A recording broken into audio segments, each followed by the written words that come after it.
Hello everybody, hold on to your seats. We're going to be trying to get the Invader Archetype in this video. To start with, you're going to need to make your way to Losamon, the Yarnum / Victorian vampiric looking area. And I believe this has to be done in the Red Prince version of the area.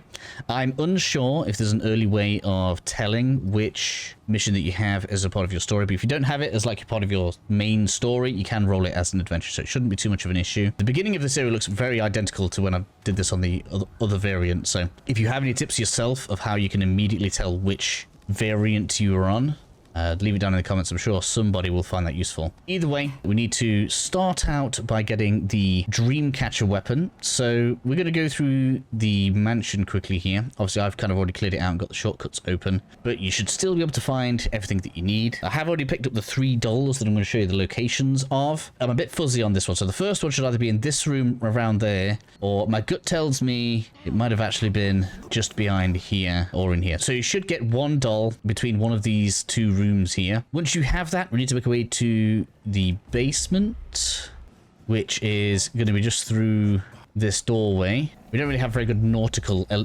directions on here, so I can't like say northeast, south, or west. I only have this way, I'm afraid. Anyways, with that done, then we're going to move through the rest of this area. So we're going to have a bit of a mini boss encounter out in the gardens. So we're going to come out this way into the garden here. You'll open the shed. That's going to have an enemy in it. You will need to face the enemy.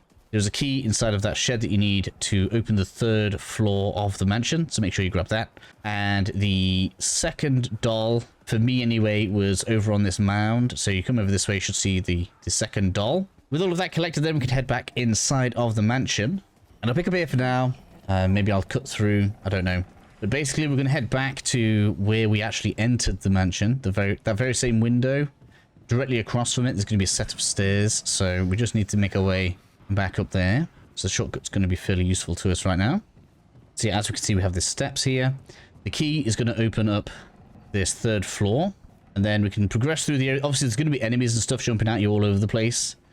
I believe the 3rd doll is in this room on the left, and there's another item we need as well, which is out on the balcony just here. We're going to need this key. I can't remember exactly where it is. I'm pretty sure the 3rd doll was in there. I apologize for, you know, I just collected them already because I was just kind of like playing around with stuff and I needed to just check where everything was. And then, you know, sometimes life is life and I ended up missing a day. But anyways, with all of that collected, we now want to go back downstairs to the basement. So I'll meet you guys down there. And now what we want to do is we want to give the 3 statues to the lady that's on the other side of this door. So, we don't want to unlock the door right now. We need to give the 3 statues first.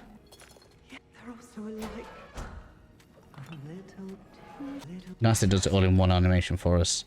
If you want the code for the safe in the room that we were just in, she actually gives it to you in the song. I think it's 2719. I could be wrong. It might be 2791.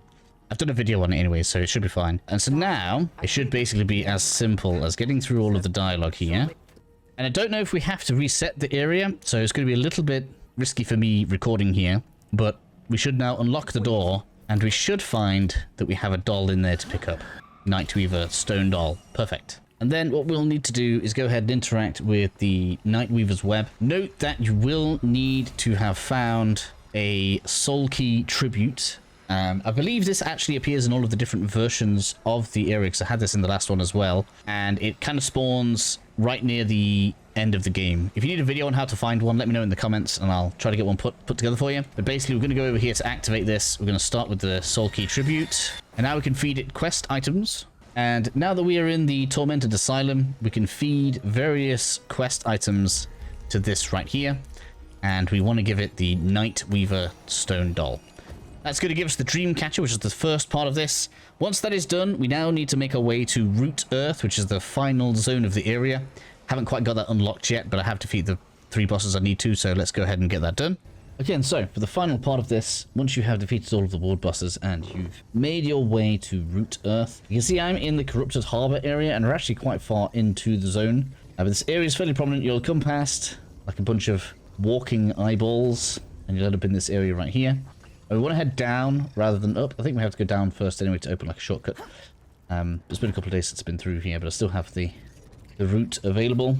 In any case, we should come to In any case, you'll come to this square-looking room with all the platforms in it.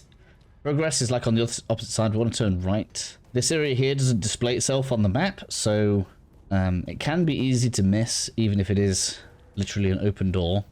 And then what we need to do is come over to this strange-looking piece here. On your first time through, you'll have the escalation protocol. I'm going to fight these enemies off. And then what you'll need to do is come on in here, come into your inventory and equip the dream catcher. I don't actually know if this is going to work because I've only done it once with this character. And just press your attack button. That's going to use it, and you get this catcher's dream thing. We need to put that into our hotbar, so go into inventory here. Now, I did do this in co-op, and there's some good news here. Basically, if you have the dream catcher and do this, the person that comes with you, even if they don't have the dream catcher, can not only come with you, but will also get their own dream catcher. I don't know if that is a bug. I don't know if that's PlayStation only, because we did it on the PS5. So if you've done it on Xbox or on PC, it'd be interesting to know whether or not that works. But anyways, now that we have it quick slotted, we use the item. And that's going to take us to face a boss called Bane. Now, I've already beaten this boss, Bane. I don't know if it's going to be here for me right now. Nope, so it doesn't respawn for me. I'll throw up some footage, because I did catch some footage as we were fighting it. In any case, once you have beaten Bane, you want to take the item that it gives you to the vendor in Ward 13, as per usual. Spend your 1500 scrap, and you'll now have the Invader Archetype.